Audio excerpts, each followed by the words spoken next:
नमस्कार दोस्तों, बहुत बहुत स्वागत है आपका इस YouTube चैनल पर। दोस्तों मेरा नाम है नदीम खान। दोस्तों आज हम देखेंगे दोस्तों पिछली बार जो रीट हुई थी आपकी 2018 में, उसके लेवल फर्स्ट की लैंग्वेज 2 इंग्लिश का पेपर देखेंगे दोस्तों।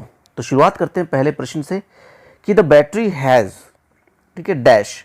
फिर आपको यहाँ पे कुछ वर्ब्स दे रखी हैं जिसमें है दोस्तों केम डाउन, गोन डाउन, रन डाउन या रैन डाउन। ठीक है, ये रन डाउन या रैन डाउन दोनों एक ही वर्ब है ये। ठीक है, जो वर्ब है आपकी पेन ले लेता हूँ, एक सेकंड, भूल गया। जो वर्ब है आपकी रन, इसकी सेकंड फॉर्म होती है रैन, ठीक है, और थर्ड फॉर्म क्या होती है रन। रन, रैन, रन, इस प्रकार से ये फॉर्म होती है दोस्तों आपकी। ठीक है, तो इसमें दोस्तों क्या दे रखा है, द बैटरी हैज़, यहाँ पर हैज़ दे रखा है और हैज़ के साथ आपको पता है दोस्तों हैज़ है, हैड के साथ क्या आती है, वर्ब की थर्ड फॉर्म आती है। ठीक है, लेकिन रैन क्या है, सेकंड फॉर्म है, तो ये तो ऑप्शन वैसे ही कट गया। ठीक है, अब ऑप्शन बचे हमारे पास 3, केम डाउन, गोन डाउन और रन डाउन। ठीक है, अब हैज़ है। अब मैं आपको एक बात बता दूं दोस्तों, एक और बात बता दूं कि हमारा ये ऑप्शन तो वैसे गलत हो गया। कम की अगर बात करें दोस्तों, तो कम की भी इसी प्रकार से कुछ कहानी है कि कम की फर्स्ट फॉर्म होती है कम, सेकंड होती है केम, कम केम, और थर्ड होती है कम। ये कॉम नहीं होती है दोस्तों, कुछ लोग इसको कॉम बोलते हैं, कॉम नहीं होती है, ये कम ही होती है, कम, केम, कम। ठीक है, तो ये ऑप्शन भी कट गया क्योंकि इसमें सेकंड फॉर्म दे रखी है और हैज़ को क्या चाहिए, थर्ड फॉर्म चाहिए। अगर यहाँ पर कम आती तो ठीक था। अब दोस्तों हमारे जो ऑप्शंस हैं, ऑप्शन ए और ऑप्शन डी तो वैसे ही कट गए। ठीक है, हमने ज़्यादा कुछ नहीं किया इसमें, बस थोड़ा सा दिमाग लगा लिया। ठीक है, तो प्रश्न आपको पूरा पढ़ के देख लेना दोस्तों। जरूरी नहीं कि आपको फ्रेजल वर्ब पूछे तो आप देख के घबरा जाओगे, यार फ्रेजल वर्ब तो आती नहीं। तो फ्रेजल वर्ब आना जरूरी नहीं है, कई बार इसमें जो है लेक्सिकल एरर भी आ जाता है। ठीक है, इसको लेक्सिकल एरर बोलते हैं दोस्तों। ठीक है, जो वर्ब है गलत फिल कर दी, इसको लेक्सिकल एरर बोलते हैं। पिछली बार हमने देखा था कि एक क्वेश्चन आया था कि लेक्सिकल एरर किसको बोलते हैं, तो इस चीज़ को लेक्सिकल एरर बोलते हैं। ये जो दो ऑप्शन है ये लेक्सिकल एरर के उदाहरण हैं। ठीक है, ऑप्शन ए गया, ऑप्शन डी गया। फिर मैं आपको इनका उत्तर बताता हूँ दोस्तों कि कम डाउन किसको बोलते हैं। कम डाउन दोस्तों जब कोई चीज़ नीचे गिर जाती है ऊपर से, उसको बोलते हैं कम डाउन। ठीक है, या नीचे आते हैं कि आई एम कमिंग डाउन, मैं नीचे आ रहा हूँ। ठीक है, इस प्रकार से। या the ceiling fan came down, छत वाला पंखा है वो नीचे गिर गया। ठीक है, उसको बोलते हैं कम डाउन। नेक्स्ट है गोन डाउन। ठीक है, गो डाउन, ये गो की थर्ड फॉर्म है, गो वेंट गोन, गो वेंट गोन। ठीक है, तो ये तो सही दे रखा ऑप्शन। ऑप्शन बी है गोन डाउन। गोन डाउन का अर्थ होता है दोस्तों जैसे कोई तापमान हो गया या कोई कीमत हो गया, वो जब नीचे गिर जाता है। ठीक है, कीमतों का नीचे गिरना या तापमान का नीचे गिरना, उसको क्या बोलते हैं, गो डाउन। ठीक है, जैसे कि मैं आपको उदाहरण देके बताता हूँ, the price of oil is going down, तेल की कीमत घट रही है। हालांकि ऐसा है नहीं, ये झूठ है, लेकिन मैं आपको एक उदाहरण के तौर पे बता रहा हूँ। The price of oil is running down, तेल की कीमत घट रही है। ठीक है, तो इसका अर्थ हो गया कम होना या घटना, इसका अर्थ हो गया नीचे गिरना। और रन डाउन, रन डाउन का अर्थ होता है दोस्तों खत्म हो जाना किसी चीज़ का, जैसे कि our ration has run down, हमारा राशन खत्म हो गया है। The oil has run down, तेल खत्म हो गया गाड़ी का। ठीक है, जैसे कि battery has run down, battery खत्म हो गई है। ठीक है, बैटरी भी तो खत्म होती है ना।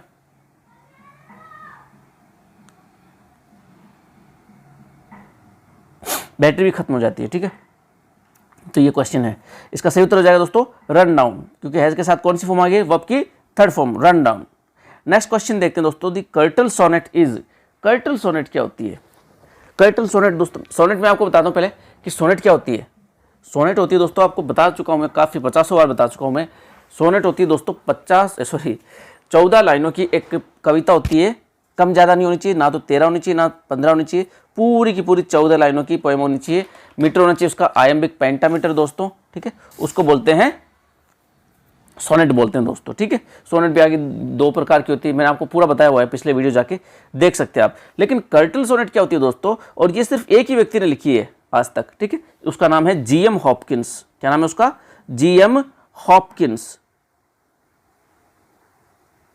GM Hopkins. ठीक है, तो ये दोस्तों होती है, ये 10.5 लाइनों की एक कविता होती है। 10 लाइन होती है और एक आधी लाइन होती है। ठीक है, उसको बोलते हैं कर्टल सोनेट। मैंने पढ़ी तो नहीं है ऐसी कोई पोएम अभी तक, लेकिन बस ये एक जेके के तौर पर मेरे को याद है कि 10.5 लाइन की पोएम को सोनेट बोलते हैं, जो सिर्फ जीएम हॉपकिंस ने लिखी थी। ठीक है, ऐसी कोई पोएम मैंने अभी तक पढ़ी नहीं दोस्तों, जब इसलिए मैं आपको उदाहरण भी नहीं दे सकता फिलहाल। तो नेक्स्ट क्वेश्चन है दोस्तों हमारा कि a lament for the dead is a feature of. जब किसी मृत के लिए कवि रोता है तो उस कविता को क्या बोलते हैं? ठीक है। मर्द के लिए लिखी जाने वाली कविता क्या बोलते हैं दोस्तों? ये एक ऐसा क्वेश्चन है जो आपके 2011 से कंटिन्यू आ रहा है दोस्तों। एलिजी मैं आपको पिछले वीडियोस में बता चुका हूँ, जाके चेक कीजिए। इसलिए दोस्तों मैं आपको सबसे पहले पेपर करवा रहा हूँ। आप सोचते हैं कि ये मेरा टाइम क्यों ख़राब कर रहा है ना? मैं आपका टाइम ख़राब नहीं कर रहा हूँ दोस्तों, ठीक है। ये आप ये मानो कि अगर आप इंग्लिश विषय के, मैं बताता हूँ, मैं आपको गारंटी लेता हूँ कि अगर आप इंग्लिश विषय के लेवल 1 और लेवल 2 के, और दोनों भाषा लेवल लैंग्वेज फर्स्ट और लैंग्वेज 2, तो टोटल पेपर होंगे दोस्तों 2011 से लेकर, ठीक है, 2011 से लेकर 18 तक के अगर आप टोटल पेपर भी देखोगे ना तो सिर्फ 16 पेपर होंगे। कितने होंगे? सिर्फ 16 पेपर। लेकिन उसमें मैं आपको गारंटी देता हूँ 10 क्वेश्चन आपको पक्के मिल जाएंगे, ठीक है। जब भी आपकी एग्जाम होगी 2021 में या 22 में, जब भी होगी, जब भी ये पैंडेमिक खत्म होगा, ठीक है, आप 10 क्वेश्चन पक्का हल करके आओगे, ये मेरी गारंटी है। अगर आप मेरे ये सारे वीडियो देख लेते हो, ठीक है, ये 16 वीडियो है, आगे आप देखो ना देखो आपकी मर्जी है, ठीक है, लेकिन ये 16 वीडियो आप प्लीज़ प्लीज़ प्लीज़ जरूर देखें। 10 क्वेश्चन की गारंटी मैं लेता हूं दोस्तों। 10 क्वेश्चन है जो कंटिन्यू रिपीट हो रहे हैं, कंटिन्यू, ठीक है। उनमें से मैं 2-4 क्वेश्चन अभी आपको बताता हूँ। एक तो ये एलईजी वाला है, ठीक है। एलईजी का फिक्स यही सवाल आता है, और कोई सवाल नहीं आता है कि फेमस एलईजी का नाम बताइए, ऐसा कुछ नहीं। बस यही आता है कि कवि अपना दुख प्रकट करता है किसी प्रिय व्यक्ति के लिए, उसको क्या कहते हैं, उस पोएम को क्या बोलते हैं? एलईजी बोलते हैं। ये कंटिन्यू आता है। मैं आपको एक ऐसा कोई कंपेयर करके एक वीडियो भी बना दूंगा अगर आप कमेंट में मेरे को कहोगे तो, ठीक है। ये क्वेश्चन आ रहा है दोस्तों, लगातार आ रहा है 2011 से। एक क्वेश्चन आ रहा है कि सोनेट किसको कहते हैं? सोनेट कहते हैं 14 लाइनों की पोएम को, ठीक है। पीछे भी क्वेश्चन आया था कि कर्टल सोनेट क्या है। सोनेट में से कुछ ना कुछ क्वेश्चन आता है, ठीक है। एक तो सोनेट का हो गया, एक एलईजी का, एक हो गया दोस्तों एलएसआरडब्ल्यू का। एलएसआरडब्ल्यू का ये 2-4 क्वेश्चन तो मेरे को अभी भी याद है कि एलएसआरडब्ल्यू का ये क्वेश्चन कंटिन्यू आ रहा है 2011 से। या तो लेवल फर्स्ट में पूछ लिया, या लेवल 2 में पूछ लिया, या लैंग्वेज फर्स्ट में पूछ लिया, या लैंग्वेज सेकंड में पूछ लिया। इसलिए दोस्तों मैं आपसे रिक्वेस्ट करता हूं कि आप मेरे वीडियो पीछे के ज़रूर देखो दोस्तों। क्वेश्चन बहुत ज़्यादा रिपीट होते हैं, रीट में तो एटलीस्ट, ठीक है। तो नेक्स्ट क्वेश्चन देखते हैं दोस्तों हम। इसका सही उत्तर हो जाएगा दोस्तों हमारा option B, elegy. Next question है, a fictional prose tale of no specified length but too short to be published as a volume is, ठीक है। एक दोस्तों कथा लिखी जाती है, ठीक है, मनगढ़ंत कथा होती है, ठीक है, कोई कुछ भी हकीकत नहीं, रियल लाइफ से उसका कोई वास्ता ना, उसको बोलते हैं प्रोज, प्रोज टेल, ठीक है। जो क्या बोलते हैं उसको, प्रोज है नहीं, सॉरी, गद्य भाषा में जो लिखी जाए, ठीक है। पोएम होती है, पोएट्री होती है, वो पद्य भाषा में लिखी जाती है, और प्रोज होती है वो गद्य भाषा की जो कहानी होती है, ठीक है। उसकी एक लेंथ होती है, लिमिटेड लेंथ होती है, उसकी कहानी होती है, लेकिन वो इतनी छोटी होती है कि उसको एक वॉल्यूम में पब्लिश करना मुश्किल है, ठीक है। मतलब अकेले को आप पब्लिश कर दो, इतनी भी मतलब वो बड़ी नहीं होती है, ठीक है। सवाल का अर्थ ये दोस्तों मैं आपको बता दूं कि एक ऐसी कहानी जिसकी निश्चित जो है लंबाई होती है, निश्चित उसकी लेंथ होती है, उसके पेजेस, उसके वर्ड्स लिमिटेड होते हैं, ठीक है। और वो इतनी छोटी होती है कि उसको मतलब आप अकेले नहीं छाप सकते, ठीक है। जैसे अगर मान लो कोई नॉवेल हो तो उसको आप अकेले छाप सकते हो, ठीक है। एक अकेला नॉवेल छप सकता है, एक अकेला ड्रामा छप सकता है, लेकिन आप क्या एक सोनेट को, एक पोएम को अकेले छपवा सकते हो कि ये भैया ये लो, तो सोनेट तो 1 पेज में आ जाएगी, 2 पेज में आ जाएगी, 5 पेज में आ जाएगी। 5 पेजेस की किताब कौन खरीदेगा, ठीक है। तो ये बता रहा हूँ मैं आपको, सोनेट का मैंने आपको एक एग्जाम्पल दिया है, तो उसको बोलते हैं दोस्तों शॉर्ट स्टोरी। शॉर्ट स्टोरी क्या होती है? एक कहानी होती है, आपको पता है शॉर्ट स्टोरी आपने पढ़ी होगी। तो शॉर्ट स्टोरी दोस्तों छोटी कहानी होती है, ठीक है। वो इतनी बड़ी नहीं होती है कि उसको अकेले को छपवा दें, ठीक है। उसके लिए आपको 10-20 कहानी लिखनी पड़ती है। अब मैं आपको बात करूं कि ड्रामा, आपको पता ही दोस्तों क्या होता है, प्ले होता है, एक्ट होता है। नोवेलाज, नोवेलाज दोस्तों वैसे तो नोवेलाज एक जगह है स्पेन में, उसको बोलते हैं नोवेलाज। अगर आप नोवेलाज में से एस हटा दो तो नोवेला होता है। नोवेला होता है एक छोटा उपन्यास, उसको बोलते हैं नोवेला, ठीक है। इसका सही उत्तर हो जाएगा दोस्तों option D, short story. Next question है दोस्तों हमारा कि conflict is a feature of, option है poem, story, drama and novel. Conflict जो है वो किसका गुण है? पोएम का है, स्टोरी का है, ड्रामा का है, या नॉवेल का है? तो दोस्तों कॉन्फ्लिक्ट जो विशेषता है वो है ड्रामा की है दोस्तों, ठीक है। ड्रामा का फीचर है कॉन्फ्लिक्ट। कॉन्फ्लिक्ट क्या होता है दोस्तों मैं आपको बताता हूँ कि कॉन्फ्लिक्ट अक्सर दोस्तों तभी होता है जब आपको पता है कि हमारा जो हीरो है, lead actor, lead character, protagonist, main hero, कुछ भी बोल दो, ठीक है। लेकिन लिटरेचर की लैंग्वेज में हम उसको क्या बोलते हैं? प्रोटैगनिस्ट। तो प्रोटोगोनिस्ट जब कुछ हासिल करना चाहता है और उसे वो चीज़ हासिल करने में बाधा आती है, ठीक है, तो ये चीज़ कहलाती है दोस्तों कन्फ्लिक्ट। ठीक है, कुछ हासिल करना चाहता है और वो हासिल हो नहीं पा रहा है। ठीक है, जैसे कि एक मूवी है या कोई लिटरेचर है, कोई साहित्य है जिसमें किरदार कुछ हासिल करना चाहता है, ठीक है, वो मान लो पढ़ाई छोड़ के कोई काम करना चाहता है, कोई और काम करना चाहता है, तो वो काम करने से वो परिवार उसको रोकता है ना। जैसे कि गली बॉय मूवी थी, ठीक है, उसमें वो एक रैप आर्टिस्ट बनना चाहता है, ठीक है, जिसको रैपर बोलते हैं, वो बनना चाहता है, लेकिन उसकी फैमिली उसमें ऑब्स्टेकल आ रही थी। तो वो वहाँ पर क्या था, वो एक जो उसकी फैमिली का बाधा डालना, वो था दोस्तों, उसके अंदर कॉन्फ्लिक्ट था। वो उसको कॉन्फ्लिक्ट तो दुविधा बोलती है, संघर्ष बोलते हैं, जो प्रॉब्लम आती है उसको बोलते हैं कॉन्फ्लिक्ट। ठीक है, कॉन्फ्लिक्ट दोस्तों इंटरनल भी हो सकता है, अंदर खुद के अंदर हो सकता है। ठीक है, खुद से लड़ाई चलती है कई बार किरदारों की, लोगों की, हमारी सबकी, उसको बोलते हैं इंटरनल कॉन्फ्लिक्ट। ठीक है, और जो बाहर की दुनिया से होता है संघर्ष, उसको बोलते हैं एक्सटर्नल कॉन्फ्लिक्ट। ठीक, खुद के साथ हो तो वो कहलाता है इंटरनल कॉन्फ्लिक्ट, और जो बाहर के लोगों के साथ हो, जैसे मैं आपको कुछ एग्जांपल से बताता हूँ कि पर्सन वर्सेस फैट, यानी कि किस्मत। जब किसी एक्टर की, किसी जो प्रोटोगोनिस्ट है उसकी किस्मत से लड़ाई हो, किस्मत ख़राब हो, प्रोटोगोनिस्ट की भगवान से लड़ाई हो, जब प्रोटोगोनिस्ट की समाज से लड़ाई हो, या उस प्रोटोगोनिस्ट की सुपरनेचुरल पावर से कुछ हो, लड़ाई हो, उसको बोलते हैं, या कोई इंसान ही बाधा बन रहा है उसके लिए, है ना, कोई इंसान उसके लिए बाधा बन रहा है, तो वो भी एक कॉन्फ्लिक्ट है, एक्सटर्नल कॉन्फ्लिक्ट का उदाहरण है। नेचर है, टेक्नोलॉजी, कुछ भी हो सकता है दोस्तों, कुछ भी। ठीक है, तो इसका सही उत्तर हो जाएगा दोस्तों हमारा कि कॉन्फ्लिक्ट किसका फीचर है, ड्रामा का फीचर है। नेक्स्ट क्वेश्चन देखते हैं दोस्तों, क्वेश्चन नंबर 6 कि identify the word in which the end sound is different from the other words. आखिरी का जो साउंड है वो देखना है, वो अलग होना चाहिए, उसको अलग करना है। ठीक है, स्लिप, इसमें क्या रहा है, स्लिप ई पा रहा है, स्लिप। रीप में भी ई पा रहा है, टीच में नहीं आ रहा है दोस्तों, टीच में क्या रहा है, टीच में ईच आ रहा है, टीच। और डीप में भी ई पा रहा है, तो ये जो स्लिप है, रीप है, डीप है, ये तीनों एक जैसे हैं, और टीच इनमें अलग है। तो हमारा ऑप्शन सही क्या हो जाएगा, जो आखिरी ध्वनि किसकी अलग है, टीच की अलग है, बाकी इन तीनों की क्या ध्वनि है, ई पे, sleep, reap, deep. Next question देखते हैं दोस्तों, 7 number, pick out the correct transcription of the word garage. Garage, ये पर्सन दोस्तों वैसे हटा दिया गया था आपका, ठीक है, लेकिन इसके जो प्रोनाउंसिएशन चलती है दोस्तों, ठीक है, हटाया क्यों था ये मेरे को नहीं पता है दोस्तों, हालांकि इसमें ये ऑप्शन सही कर सकते थे, वो हटाया क्यों मैं नहीं जानता। ये सही होता है मेरे हिसाब से, क्योंकि इसकी जो उच्चारण है इसका, उसको 3 तरीके से उच्चारित किया जाता है। एक तो इसको बोलते हैं गराज, गराज, ठीक है, मैं आपको लिख के बताता हूँ, जी और ये ए और ये रे और ये ए, यहाँ लिखे नहीं जा रहा है दोस्तों, यहाँ नीचे लिख देता हूँ गराज। ठीक है, ज, जैसे कि विजन होता है ना, विजन, विजन, मेजर, प्लेजर, ये वो वाला जय है दोस्तों। एक सेकेंड, ये हो गया गराज, गराज। एक होता है दोस्तों गराज, गराज, ठीक है, उसका भी इसी प्रकार से प्रोनाउंसिएशन रहता है, रे ए बड़ा आ गया, ठीक है, फिर ये जय आ जाता है दोस्तों, इसमें जय नहीं है, इसमें है जय, ये डी है दोस्तों, ठीक है, डी और जेड मिलकर बनाते हैं जय, गराज, ठीक है। और एक इसका जो प्रोनाउंसिएशन होता है दोस्तों वो होता है गरिज, गरिज, ठीक है, गरिज,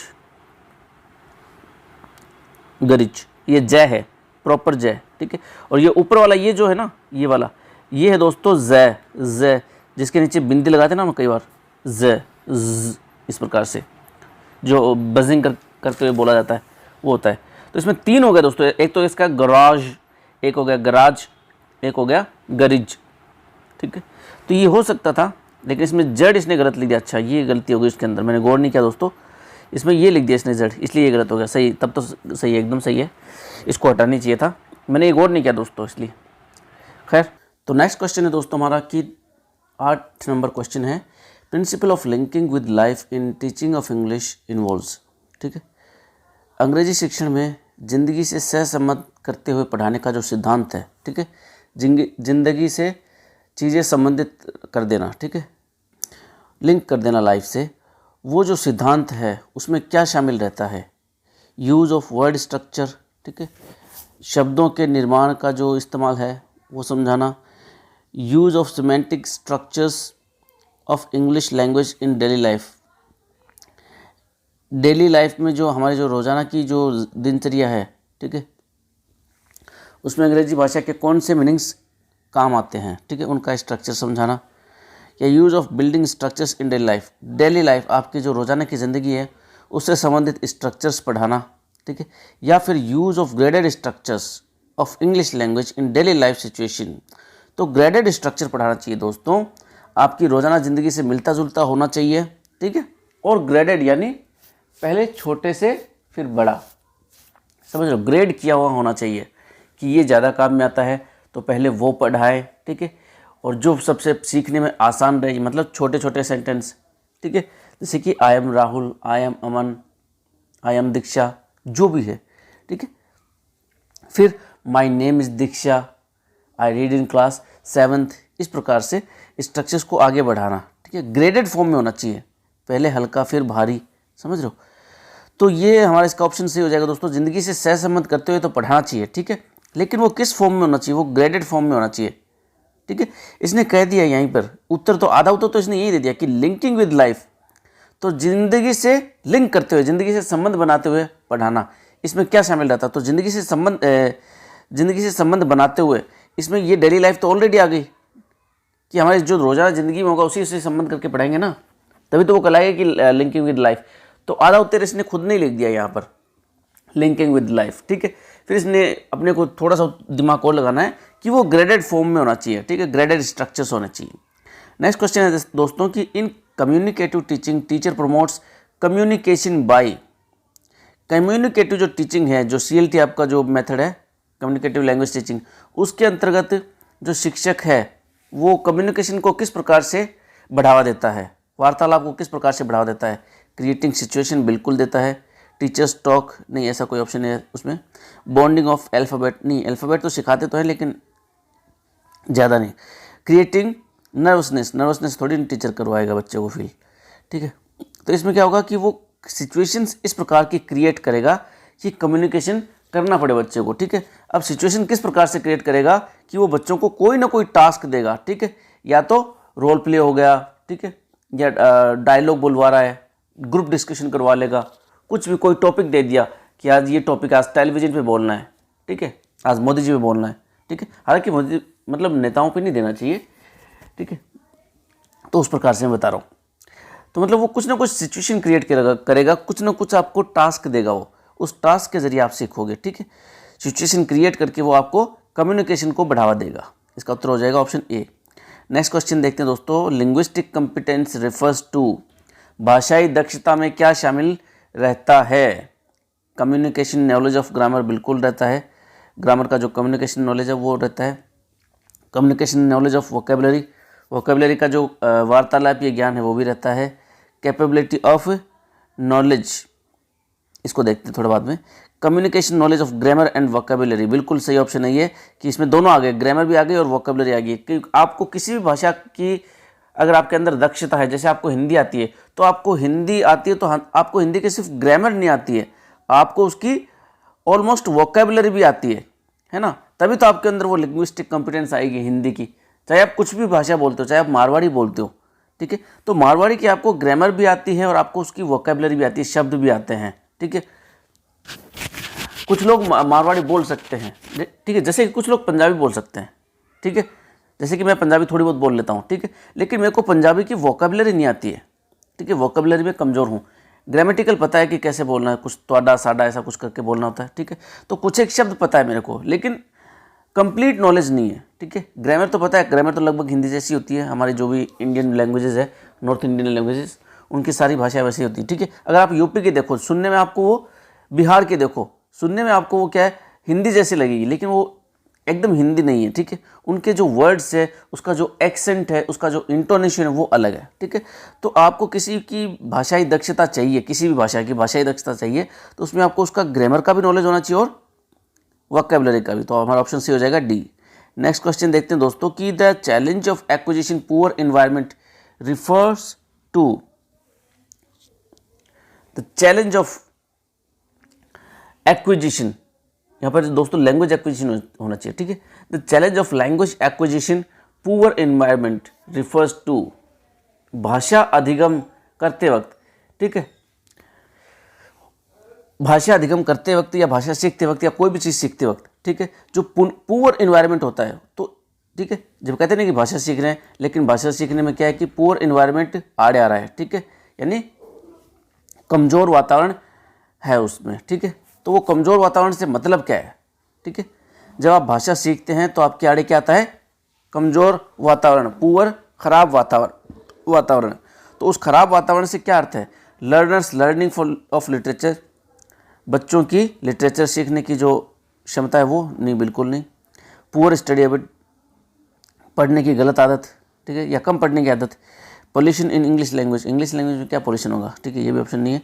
limitation of learning English language in classroom, ये एकदम सही ऑप्शन है दोस्तों। तो पुअर एनवायरनमेंट क्या होता है कि आप अंग्रेजी सीखना तो चाहते हैं, सीख रहे हैं, लेकिन आपको अंग्रेजी सीखने का मौका सिर्फ और सिर्फ कहाँ मिल रहा है, क्लासरूम में, ठीक है, बाहर जाते ही और क्या कर रहे, क्या लगा आजकल, ठीक है। इस प्रकार की बातें, इस प्रकार के भाषा सुनने को मिलती है। हिंदी भी नहीं बोलते हम लोग, है ना, हिंदी बोले तो भी ठीक है, लेकिन हम लोग क्या बोलते हैं, हमारी क्षेत्रीय भाषा में आ जाते हैं, मारवाड़ी में आ जाते हैं, ठीक है, जो भी है उसका प्रादेशिक भाषा है गुजराती, तो वो गुजराती बोलेगा, ठीक है। तो हमें इंग्लिश कहाँ सीखने का मिलेगा, सिर्फ और सिर्फ हमारे क्लासरूम में। इसको बोलते हैं पुअर एनवायरनमेंट, ठीक है। इसका उत्तर सही हो जाएगा ऑप्शन डी। नेक्स्ट क्वेश्चन देखते हैं दोस्तों कि one of the main barriers to listening skill is, listening skill में, ठीक है, सबसे बड़ा जो बाधा है वो क्या है, time and dime, time and dime यानी समय और पैसा, डाइम यानी पैसा, ठीक है, मतलब डॉलर का एक सबसे छोटा हिस्सा होता है ना, सेंट जिसको बोलते हैं इंग्लिश में, सेंट। जैसे हम रुपए का सबसे छोटा हिस्सा क्या होता है, पैसा होता है ना, वैसे इंग्लिश में सेंट होता है, उसको डाइम भी बोलते हैं वो लोग, ठीक है। तो समय और पैसा, समय और पैसा की कोई मतलब ज़रूरी नहीं है ये, ठीक है। बैरिकेड्स ऑफ क्लास, क्लास में जो बंधन होते हैं, नहीं वो भी नहीं है। लर्नर्स प्रेजुडिस बिल्कुल होता है, अगर बच्चे को पहले से ही वो अपनी एक पूर्वाग्रह बना के चलेगा, पहले से एक सोच बना के चलेगा, ठीक है, कि मैं ये जो है प्रोनाउंसिएशन नहीं सीख सकता, ठीक है। अंग्रेजी लोग अलग बोलते हैं, वो बचपन से बोल रहे हैं, वो जन्म से बोलते हैं, उनका बच्चा जो है अंग्रेजी बोलता है, इसलिए हम नहीं बोल सकते। जो ये इस प्रकार के जो प्रेजुडाइस आ जाते हैं, प्रेजुडाइस यानी पूर्वा अनुग्रह या पहले से हम जो सोच बना के रख लेते हैं, उसको बोलते हैं प्रेजुडाइस। अनस्कैथर्ड ईयर, ठीक है, ऐसा कान जो जिसको कभी भी चोट ना लगी हो, ये एकदम बकवास वाहियात ऑप्शन लिखा है, कोई ढंग का ही लिख देते यार, स्कैथर्ड लिख देते तो ही ठीक था। अनस्कैथर्ड यानी अनस्कैथर्ड का अर्थ होता है जिस कान में कभी चोट ना लगी हो, जिन कानों को कभी चोट ना लगी हो, उसको बोलते हैं अनस्कैथर्ड ईयर, यानी जिनको कभी छेदा ना गया हो। तो ये तो एकदम बकवास है, ये भी बकवास है, ये समय पैसा। तो जो सबसे बड़ी जो बात है वो क्या है, छात्र की खुद की जो सोच होती है वो उसको ख़राब करती है ना, तो हमारा ऑप्शन सी सही हो जाएगा। नेक्स्ट देखते हैं दोस्तों क्वेश्चन इसमें 13 number, remedial language teaching is meant for development of, remedial जो उपचारात्मक जो शिक्षण होता है, उपचारात्मक भाषा शिक्षण का में किस चीज़ का विकास होता है, particular skills, left by regular teaching बिल्कुल सही है, ठीक है। नियमित जो पढ़ाई होती है उसमें जो कुछ चीज़ें रह जाती है, ठीक है, नियमित पढ़ाई होती है उसके अंदर कुछ चीज़ें रह जाती है, उसको पढ़ाया जाता है, मतलब रोज़ाना आप क्लास में पढ़ रहे हो, ठीक है, लेकिन कई बार ऐसा होता है कि बच्चे का ध्यान कहीं और चला जाता है, ठीक है, या कुछ वजह से बच्चा सीख नहीं पाता है, ठीक है, जो पर्टिकुलर चीज़ होती है वो सीख नहीं पाता है, उसका वापस से पढ़ाना, वो आता है रेमेडियल टीचिंग के अंतर्गत। या areas left by regular teaching, या जो चीज़ें कोई भी चीज़ रेगुलर टीचिंग के दौरान छूट गई हो, ठीक है, उसको बोलते हैं, उसको किस में पढ़ाया जाता है, रेमेडियल टीचिंग के अंतर्गत पढ़ाया जाता है। तो हमारा ऑप्शन सही हो जाएगा ऑप्शन ए और बी, कि मान लो कोई पर्टिकुलर स्किल छूट गई, ठीक है, राइटिंग नहीं हो पाई, ठीक है, बच्चों को सब कुछ समझा दिया, राइटिंग नहीं हो पाई, ठीक है, या एक्सरसाइज नहीं हो पाई, या स्पोकन नहीं हो पाया, कुछ कोई भी स्किल छूट गई, ठीक है, पर्टिकुलर स्किल छूट गई है, उसको दोबारा पढ़ाना। या कोई सब्जेक्ट मैटर है उसमें से कुछ चीज़ छूट जाना, ठीक है, बच्चा इधर उधर ध्यान दे रहा है, किसी भी वजह से छूट गई है, तो उसको दोबारा से पढ़ाना, ये शामिल रहता है। ऑप्शन ए और बी हमारा सही हो जाएगा। नेक्स्ट क्वेश्चन है दोस्तों हमारा 14 number, remedial work for spoken English involves, ठीक है, जो रेमेडियल टीचिंग होती है स्पोकन इंग्लिश की, उसके अंतर्गत क्या करवाया जाता है, ठीक है, जो रेमेडियल टीचिंग होती है सभी की होती है, वो तो भाषा शिक्षण की होती है। और भाषा शिक्षण में दोस्तों स्पोकन इंग्लिश की भी हो सकती है। तो उसके अंतर्गत क्या करवाया जाता है दोस्तों, उसके अंतर्गत रिवीजन करवाया जाता है। ठीक है, रिवीजन करवाते हैं आपको, जो चीज़ आपने ढंग से नहीं पढ़ी है उसका रिवीजन हो जाता है, ड्रिल भी करवा देते हैं। ठीक है, जैसे वाक्य बोल रहा है टीचर, वो आपको पीछे पीछे बुलवा रहा है। ठीक है, जैसे कि my name is Rahul, my name is Rahul, I live in Churu, I read in class 6। ठीक है, इस प्रकार से बच्चे बोलते हैं, उसको ड्रिल बोलते हैं, बार बार बुलवाना चीज़ों को, सेंटेंसेस को। सिचुएशनल कम्युनिकेटिव प्रैक्टिस होती है दोस्तों, परिस्थिति के अनुसार जो है आपको वाक्य दिए जाते हैं, सिचुएशन दी जाती है, उसके अंदर बोलना पड़ता है आपको, उसको बोलते हैं सिचुएशनल कम्युनिकेटिव प्रैक्टिस। फिर वो उन चीज़ों का रिव्यू करता है। तो ये सारी चीज़ें किसके अंतर्गत आती है, रेमेडियल टीचिंग के अंतर्गत आती है, स्पोकन इंग्लिश के। ऑप्शन बी सही है दोस्तों इसके अंदर। नेक्स्ट क्वेश्चन देखते हैं दोस्तों कि communicative approach to evaluation emphasises. Communicative जो अप्रोच है मूल्यांकन का, उसके अंतर्गत क्या चीज़ चेक की जाती है। ठीक है, किस चीज़ पर दबाव दिया जाता है, एम्फेसिस यानी दबाव देना। कम्युनिकेटिव अप्रोच जो है उसके अंतर्गत, जो मूल्यांकन का कम्युनिकेटिव अप्रोच है उसके अंतर्गत किस चीज़ पर जोर दिया जाता है, importance of meaning of utterances rather than form and structure. Communicative का जो आपका अप्रोच है कम्युनिकेटिव लैंग्वेज टीचिंग, उसकी सबसे खासियत क्या है, meaning is Paramount, meaning is Paramount, meaning सबसे बड़ा है, जो आप बोल रहे हो उसका अर्थ क्या निकल रहा है। ठीक है, उस पर ध्यान देना, ना कि फॉर्म पे या स्ट्रक्चर पे, कि इसने स्ट्रक्चर सही यूज़ नहीं किया, वाक्य का ऐसे यूज़ नहीं किया। मान लो किसी में आप सब्जेक्ट नहीं लगाते हो, सिर्फ वर्ब लगा दो। ठीक है, जैसे कि कैन आई गो, गो। ठीक है, आप उसे क्या मैं जा सकता हूँ, तो अगला कहता है कि गो, जाओ। ठीक है, तो ये भी सेंटेंस सही माना जाएगा, आप जो बोल रहे हो उसका अर्थ तो सही निकल रहा है क्या, वो बात है। ठीक है, मीनिंग इज पैरामाउंट, मीनिंग सबसे बड़ी चीज़ होती है CLT के अंतर्गत। ठीक है, तो इसका उत्तर हो गया ऑप्शन ए। नेक्स्ट क्वेश्चन देखते हैं दोस्तों कि the integral approach of language testing involves testing of, जो एकीकृत अप्रोच है भाषा का, भाषा टेस्टिंग का, भाषा की जांच का जो इंटीग्रल अप्रोच है उसके अंदर किस चीज़ की जांच की जाती है, प्राइमरी लैंग्वेज की, सेकेंडरी लैंग्वेज की, थर्ड लैंग्वेज की, या लैंग्वेज इन कंटेक्स्ट। तो दोस्तों इसमें ज़्यादा अगर आपको नहीं भी आता है क्वेश्चन तो दिमाग लगाने जरूर की, ये मतलब प्राइमरी सेकेंड लैंग्वेज, ये तीनों एक जैसे ऑप्शन दे दिए, तो इसमें क्या होगा, लैंग्वेज इन कंटेक्स्ट।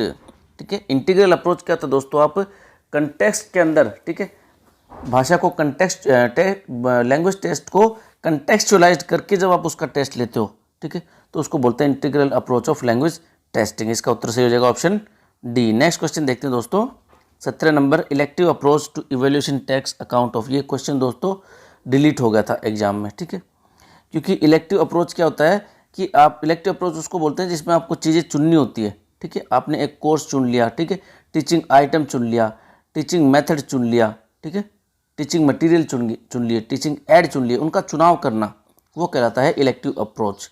और इसके अंदर है दोस्तों कि approach to class, communicative approach, structure approach, combination of इन तीनों का। तो ये बकवास ऑप्शन दिए थे उसने। नेक्स्ट क्वेश्चन देखते हैं दोस्तों कि the remedial teaching should be carried out on. ठीक है, रेमेडियल टीचिंग जो है कब करवानी चाहिए, identification of senior learners, identification of early learners, उनकी पहचान करके कि भाई जो ज़्यादा सीखने वाले हैं या जो शुरुआती सीखने वाले हैं। ठीक है, सीनियर लर्नर यानी जो काफ़ी पुराने विद्यार्थी हैं, सीख चुके हैं इस चीज़ को, या जो अभी अभी सीख रहे हैं इस टॉपिक को, या जो लेट लर्नर्स है, जो देरी से सीखते हैं, स्लो लर्नर भी बोल सकते हैं इसको। या फिर आइडेंटिफिकेशन ऑफ मेलेडी, मेलेडी यानी एरर, गलतियाँ। ठीक है, मेलेडी का अर्थ होता है दोस्तों, मेलेडी चॉकलेट ही है, वो वाला नहीं है ये है एरर, गलती। ठीक है, identification of malady on language test and its causes. ठीक है, तो रेमेडियल टीचिंग कब करनी चाहिए, जब आपको लैंग्वेज टेस्ट लो और आपको उसकी गलतियों का पता चल जाए, तब आपको क्या करना चाहिए, रेमेडियल टीचिंग को कैरी आउट करना चाहिए, उसको पढ़ाना चाहिए। उपचारात्मक शिक्षण तभी करना चाहिए आपको। तो इसका उत्तर सही हो जाएगा ऑप्शन डी। नेक्स्ट क्वेश्चन है दोस्तों हमारा 19 number, during preparation of test paper teacher takes care of item development according to कि टीचर जो टेस्ट पेपर बनाता है वो किस चीज़ को ध्यान में रखकर बनाता है कि इससे किस चीज़ का विकास होगा। ठीक है, या किस चीज़ को ध्यान में रखकर बनाता है। तो दोस्तों इसमें ऑप्शन दे रखा है नॉमिनेटेड इवेल्युएटर, जो नामित जो परीक्षक है। ठीक है, कि भैया ये जो है परीक्षक कॉपी चेक करेगा, ठीक है, तो उसके हिसाब से पेपर बना दें। क्योंकि वो पेपर थोड़ा, वो जो परीक्षक है थोड़ी कॉपी हार्ड जांचता है या इजी जांचता है, तो उस प्रकार का पेपर बनाए। तो ये भी गलत ऑप्शन है दोस्तों कि इंस्ट्रक्शन ऑब्जेक्टिव्स, निर्देशात्मक लक्ष्य है, उसको ध्यान में रखकर, बिल्कुल सही बात है। Number 2 copies to be distributed, ठीक है, कि उसको कॉपीज़ कितनी मिलेंगी। जैसे मान लो उसको 1 कॉपी मिल रही है कि 2 कॉपी मिल रही है, या 1 कॉपी मान लो 32 पेजेस हैं तो उसको 32 पेज पूरे भरने चाहिए, इस प्रकार का पेपर बनाए। तो ये भी गलत बात है। ज़रूरी नहीं कि उसको 32 पेज भरे, या हो सकता है वो 32 से ज़्यादा भर दे, ठीक है। सीटिंग अरेंजमेंट, ठीक है, किस प्रकार से वो बच्चे बैठेंगे तो उसको ध्यान में रखते हुए पेपर बनाएं। ये भी गलत बात है। ये क्या बात हुई, पेपर तो सभी का एक जैसा बनता है। तो हमें किस प्रकार से बनाना चाहिए पेपर, लक्ष्यों को ध्यान में रखते हुए, ठीक है। इससे बच्चा क्या सीखेगा, इस प्रकार के लक्ष्यों को ध्यान में रखते हुए हमें इंस्ट्रक्शन ऑब्जेक्टिव्स को ध्यान में रखते हुए पेपर बनाना चाहिए। नेक्स्ट क्वेश्चन है दोस्तों 20 number, in remedial teaching concentration on trouble spot is best done by. उपचारात्मक शिक्षण में जो समस्यात्मक बिंदु है, ठीक है, उस पे जो है ध्यान किस प्रकार से जाएगा, ठीक है, उसको किस प्रकार से मतलब ठीक किया जा सकता है। Best done by arranging intensive practice, बिल्कुल सही बात है। इंटेंसिव प्रैक्टिस करवा के आपको उसको बार बार प्रैक्टिस करवा के उस चीज़ को ख़त्म कर सकते हो, उस गलती को ख़त्म कर सकते हो। अरेंजिंग मेडिसिन, उसको दवाइयाँ देकर क्या होगा। अरेंजिंग ट्रबल, और मुसीबत डालकर, तो ये भी और मुसीबत थोड़ी डालेंगे बच्चे के ऊपर। अरेंजिंग बबल स्पॉट, ये भी गलत ऑप्शन है दोस्तों। तो हमारा ऑप्शन सही हो जाएगा ऑप्शन ए, उसको बार बार प्रैक्टिस कराकर उस गलती को ठीक किया जा सकता है। ऑप्शन ए सही है। नेक्स्ट क्वेश्चन देखते हैं दोस्तों, ये पैराग्राफ है, पहले इस पैराग्राफ को पढ़ लेते हैं, फिर इसमें से कुछ क्वेश्चंस करेंगे। क्या सारे क्वेश्चन करेंगे जो भी पैराग्राफ से संबंधित है। पैट्रियोटिज्म यानी देशभक्ति बोलते हैं दोस्तों। पैट्रियोटिज्म किसको बोलते हैं, देशभक्ति को, और पैट्रियट बोलते हैं देशभक्त को। पैट्रियोटिज्म और love for one's country is one of the noblest sentiments of man. देशभक्ति या अपने देश के प्रति प्यार, ये सबसे महान भावना है, ठीक है। अगर किसी इंसान के अंदर है देशभक्ति तो ये सबसे महान भावना है। It is love that comes from one's gratefulness to the land where one is born, the country that provides everything that makes life worth living, like food, clothing and shelter, families, friends and the way of life of its people, ठीक है। और ये प्यार क्यों आता है, किस प्रकार से आता है कि एक बंदा अपनी वतन को लेकर एहसानमंद है, क्योंकि उस वतन में वो पैदा हुआ है और उस वतन ने उसको सब कुछ दिया है, ठीक है। जो भी जिंदा रहने के लिए ज़रूरी है वो हर चीज़ उस वतन ने उसको दी है, चाहे खाना हो, कपड़े हो, घर हो, परिवार हो, दोस्त हो, उसके जीने का तरीका हो, कुछ भी हो, ठीक है, सब कुछ उस वतन ने ही दिया है। और इन अदर वर्ड्स, और दूसरे शब्दों में अगर कहें, it is our country that give us all that we enjoy and all that makes man's life different from and richer than that of all other animals. और दूसरे शब्दों में कहें तो ये देश ही है, ये वतन ही है जिसके कारण हम मज़े मारते हैं, ठीक है, और जिसके कारण हमारी ज़िंदगी जानवरों से अलग है और ज़िंदगी हमारी समृद्ध है जानवरों से। That is why patriotic feelings are natural to man. इसलिए जो देशभक्ति की भावना है, जो वतन परिस्थिति की भावना है, वो व्यक्ति के अंदर स्वाभाविक होती है, प्राकृतिक होती है। तो इस पर आधारित क्वेश्चन देखते हैं दोस्तों। ये कहता है which one of the following is the most appropriate title. सबसे अप्रोप्रिएट टाइटल क्या है इसका, तो सबसे पहले दे रखा दोस्तों पैट्रियोटिज्म, देशभक्ति, इसका एकदम उचित टाइटल होगा। नेक्स्ट क्वेश्चन देखते हैं दोस्तों, in the above paragraph in other words indicates. In other words यानी दूसरे शब्दों में इसका अर्थ क्या है, तो इन अदर वर्ड्स का अर्थ है दोस्तों ना तो दबाव देना है, रिफॉर्मुलेशन, इसका अर्थ क्या है, सीक्वेंस का अर्थ होता है दोस्तों क्रम, एडिशन का अर्थ होता है के अलावा, रिफॉर्मुलेशन का अर्थ होता है दोस्तों द एक्ट ऑफ सेइंग और expressing something in a different way, यानी किसी बात को कहने का या अभिव्यक्त करने का एक अलग तरीका, उसको बोलते हैं रिफॉर्मुलेशन, ठीक है। और इन अदर वर्ड्स का भी यही अर्थ है कि अन्य शब्दों में, ठीक है। तो उत्तर सही हो जाएगा ऑप्शन बी। नेक्स्ट क्वेश्चन देखते हैं दोस्तों, the captain as well as his soldiers dash ready to march, ठीक है दोस्तों। जब आपको वाक्य में एज वेल एज दिख जाए, ठीक है, और इसके इर्द गिर्द आपको दो सब्जेक्ट दिए रहेंगे, ठीक है, जैसे कि हिज सोल्जर्स और द कैप्टन, तो ये अपना कहलाता है सब्जेक्ट फर्स्ट और ये कहलाता है सब्जेक्ट टू। तो यहाँ पर जो वर्ब फिल की जाती है दोस्तों, ठीक है, यहाँ पर जो वर्ब फिल की जाती है वो की जाती है सब्जेक्ट वन के अकॉर्डिंग। जब पहला सब्जेक्ट है एज वेल एज से, जो पहले वाला सब्जेक्ट है, ये एज वेल एज की खासियत है दोस्तों कि एज वेल एज में जो सबसे इसके जस्ट पहले वाला, ठीक है, इसके जस्ट पिछला जो सब्जेक्ट है उसके अकॉर्डिंग वर्ब आएगी। तो उसके पहले क्या है, द कैप्टन, द कैप्टन क्या है, सिंगुलर है, तो सिंगुलर के लिए क्या आता है, आर भी प्लूरल है, वर्ब भी प्लूरल है, ठीक है। और हैज़ कब आता है, जब वर्ब की थर्ड फॉर्म दे रखी हो, लेकिन यहाँ पर वर्ब की थर्ड फॉर्म नहीं है, तो यहाँ पर क्या आएगा, इज आएगा दोस्तों, ठीक है। यहाँ पर क्या आएगा, इज आएगा, is ready. The captain as well as his soldiers is ready to march. Captain, ठीक है, कैप्टन के साथ साथ उसके जो सिपाही हैं वो भी मार्च करने के लिए तैयार है, जाने के लिए तैयार हैं। इसका उत्तर हो जाएगा ए। नेक्स्ट क्वेश्चन देखते हैं दोस्तों, 24 number. In the above passage the author wants to convey. इस पैसेज में ऑथर क्या कहना चाहता है, patriotism is second to any other sentiment, ठीक है। देशभक्ति किसी भी भावना से के बाद आती है, ठीक है, 2 नंबर की भावना है, ठीक है, सबसे पहली भावना नहीं है, लेकिन कवि तो कहता है कि ये पहली भावना है व्यक्ति के अंदर। पैट्रियोटिज्म इज नॉट नेचुरल, नहीं बिल्कुल, कवि तो ये कहता है कि पैट्रियोटिज्म यानी देशभक्ति नेचुरल होती है, ये होती है सभी के अंदर। One must be patriotic to an extent, ये कहता है कि किसी व्यक्ति को एक हद तक ही देशभक्त होना चाहिए, ऐसा कवि ने नहीं कहा है दोस्तों, ऐसा लेखक ने नहीं कहा है, सॉरी।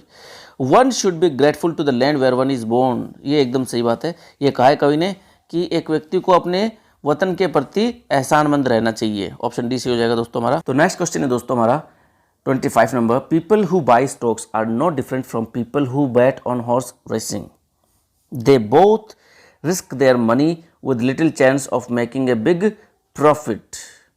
ये कहता है कि जो लोग स्टॉक्स में पैसे लगाते हैं, ठीक है, स्टॉक्स यानी शेयर मार्केट में, स्टॉक एक्सचेंज में, ठीक है, या म्यूचुअल फंड में जो पैसे लगाते हैं उनमें, और जो घोड़े की रेस पे पैसे लगाते हैं उनमें कोई डिफरेंस नहीं, दोनों ही जुआ खेलते हैं, ठीक है, दोनों अपने पैसे पर जुआ खेलते हैं, ठीक है। बहुत बड़े पैसे को वो खोने का एक रिस्क रखते हैं, ठीक है, और जीतने का उसमें बिल्कुल भी चांस नहीं रहता है, थोड़ा सा चांस रहता है।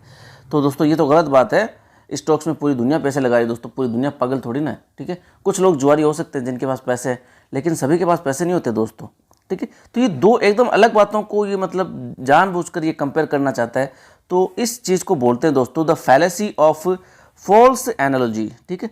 फॉल्स एनालॉजी, झूठा तर्क देकर, ठीक है, कि ऐसा है तो ये भी ऐसा ही है, ठीक है। दो एकदम अलग चीज़ों को, मतलब आप कहो कि जब इंसान चांद पर पहुंच गया तो उसके पास कैंसर का इलाज क्यों नहीं है, अरे यार ये कोई बात थोड़ी है, चांद पर क्यों, कुछ दिनों में वो मार्स पर भी चला जाएगा, तो इसका मतलब ये थोड़ी कैंसर का बीमारी है, नहीं मिल रहा है, अब कोरोना का इलाज नहीं है तो नहीं है, क्या करें, ठीक है। तो ये दोनों एकदम अलग अलग बातें हैं, ठीक है।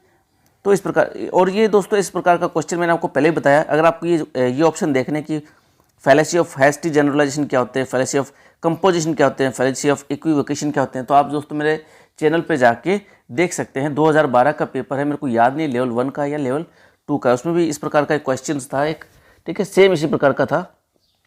तो उसमें मैंने डिटेल से बता रखा है कि हैस्टी जनरलाइजेशन क्या होता है, कंपोजिशन क्या होता है, फैलेसी ऑफ इक्विवोकेशन क्या है, बहुत ही अच्छी तरीके से समझा रखा, और जाके देखिए 2012 का ही पेपर है वो, ठीक है। तो ये दोस्तों जब दो अलग अलग चीज़ों का आप कंपेयर करो जानबूझ के, तो वो कहलाती है फॉल्स एनालॉजी। हमारा इसमें उत्तर सही हो जाएगा फॉल्स एनालॉजी। नेक्स्ट क्वेश्चन देखते हैं दोस्तों कि what two words are typically used in the construction of a simile. Simile में कौन से शब्द इस्तेमाल किए जाते हैं, तो सिमिली में इस्तेमाल किया जाता है दोस्तों लाइक और एज, ठीक है, सो, लाइक, ठीक है, एज, देन, THN, देन, इस प्रकार के शब्द यूज किए जाते हैं किसमें, सिमिली में यूज किए जाते हैं दोस्तों। तो हमारा उत्तर हो जाएगा option C, like as. Next question है दोस्तों हमारा कि which of the following lines contains an example of assonance. इनमें से कौन सा जो एग्जाम्पल है वो एसोनेंस का लगता है आपको, ये पूछ रहा है। एसोनेंस मैंने आपको बताया था दोस्तों, एलिट्रेशन होता है, ठीक है, अलिट्रेशन के दो पार्ट होते हैं, एक तो होता है कॉन्सोनेंस और एक होता है एसोनेंस। अलिट्रेशन क्या होता है, रिपीटेशन ऑफ सेम साउंड्स, ठीक है, सेम स्पीच साउंड जो है, साउंड का जो रिपीटेशन बार बार होता है, ठीक है, ध्वनि का बार बार रिपीटेशन होता है, उसको बोलते हैं अलिट्रेशन। अलिट्रेशन भी दो प्रकार का होता है, एक तो होता है कॉन्सोनेंट और एक होता है एसोनेंस। अगर किसी व्यंजन का बार बार रिपीटेशन होता है, जैसे मान लो किसी वाक्य में से का बार बार रिपीटेशन होता है, ठीक है, तो वो क्या कहलाता है, कॉन्सोनेंस। और मान लो किसी स्वर का जब रिपीटेशन हो, जैसे मान लो ए स्वर है, ठीक है, ए है या ई है, जो भी किसी भी स्वर का बार बार रिपीटेशन होता है तो उसको क्या बोलते हैं, एसोनेंस, ठीक है। तो ये कह रहा है कि एसोनेंस का उदाहरण बताना इसमें। तो पहले उदाहरण से देखते हैं कि द स्लीट स्ट्रीक्ड हर स्नीकर्स, ठीक है, इसमें ई है, ठीक है, और ई भी बड़े वाले, द स्लीट इसमें भी ई है और स्नीकर्स में भी ई है, तो ये उदाहरण एसोनेंस का है, ठीक है। अगला देखते हैं कि एंग्री डॉग बार्क्ड लाउडली, इसमें एकदम अलग है, इसमें ए की ध्वनि है, इसमें ओ की ध्वनि है, इसमें आ की ध्वनि है, ठीक है, और इसमें आउ की ध्वनि डिप्थोंग इसमें, तो ये अलग अलग हो गए। द क्लाउन, ठीक है, इसमें आउ है, डिप्थोंग है आउ, क्लाउन, कॉट इसमें ओ आ गया, द किड इसमें ई आ गया, तो ये अलग अलग हो गई है, ठीक है।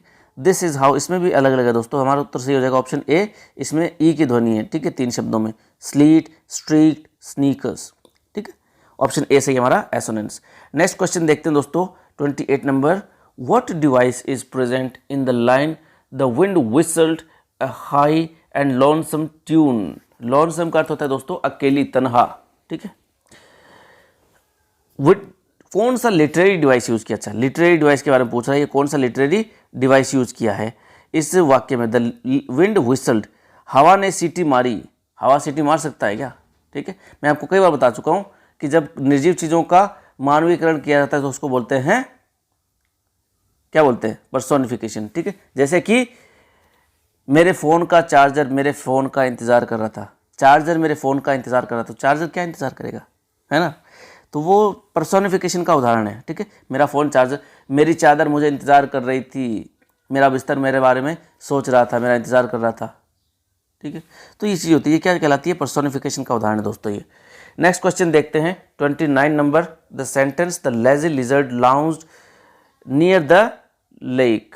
ये भी दोस्तों इसमें क्या है, देखिए ले बार बार आ रहा है, इसमें भी lazy, lizard, lounge, near the lake, 4 बार ले आ गया दोस्तों, तो ये क्या है, अलिट्रेशन है, ठीक है।